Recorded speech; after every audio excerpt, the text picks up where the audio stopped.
Après la hausse des taux d'intérêt par la Fed, à un certain moment, nous pourrions probablement voir un renforcement du dollar américain par rapport aux devises asiatiques.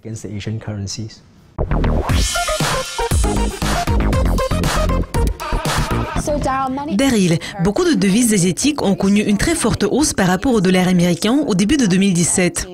La question est de comprendre si cette hausse est durable.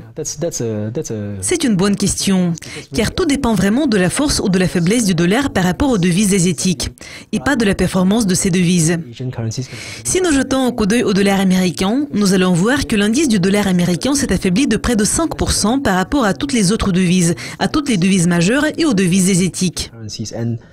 Donc, je pense que tout va dépendre plutôt de ce que la Fed des États-Unis va faire et de l'influence que cela aura sur la force du dollar américain. À mon avis, si nous analysons la parité de pouvoir d'achat, beaucoup de devises asiatiques sont toujours considérées comme sous-évaluées par rapport au dollar américain. Car le dollar américain a connu une hausse au cours de ces quelques dernières années avant d'enregistrer une baisse cette année. Donc, il pourrait y avoir un certain potentiel de hausse. Mais cela dit, je pense qu'après la hausse des taux d'intérêt par la Fed, à un certain moment, nous pourrions probablement voir un renforcement du dollar américain par rapport aux devises asiatiques. L'économie de la Chine est une économie à deux vitesses. Nous voyons des signes d'une tendance haussière, mais il y a également des signes d'une tendance baissière. Pourquoi observons-nous ces données contradictoires?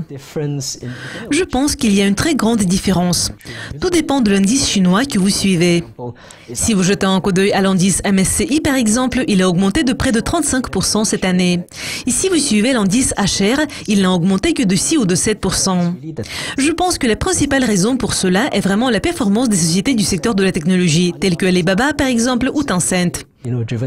Alibaba a augmenté de plus de 50% cette année grâce à une forte dynamique, aux bonnes perspectives de croissance et à la rentabilité de l'entreprise.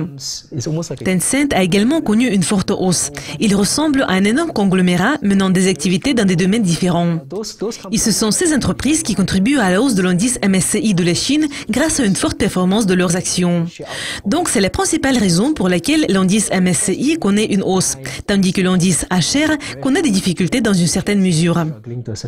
Il y a une région qui a montré une très bonne performance. Ce sont les marchés de l'Asie du Nord, tels que Taïwan et la Corée. Les fondamentaux sont assez positifs, mais y a-t-il des risques?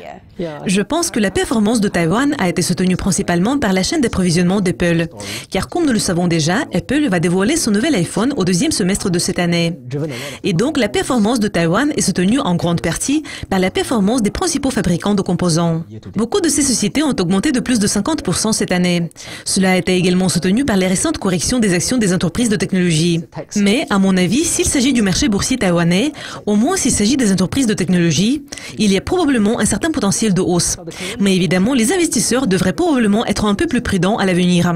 En ce qui concerne le marché coréen, la dynamique est un peu différente. Le marché coréen est toujours un des marchés les moins chers.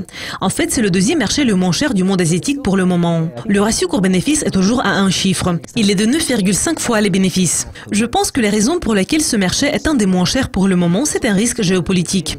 Il y a par exemple une menace liée aux essais d'un missile balistique de la Corée du Nord. En plus, le système de conglomérat Chaebol en Corée n'est pas très favorable aux actionnaires. Mais les situations changent.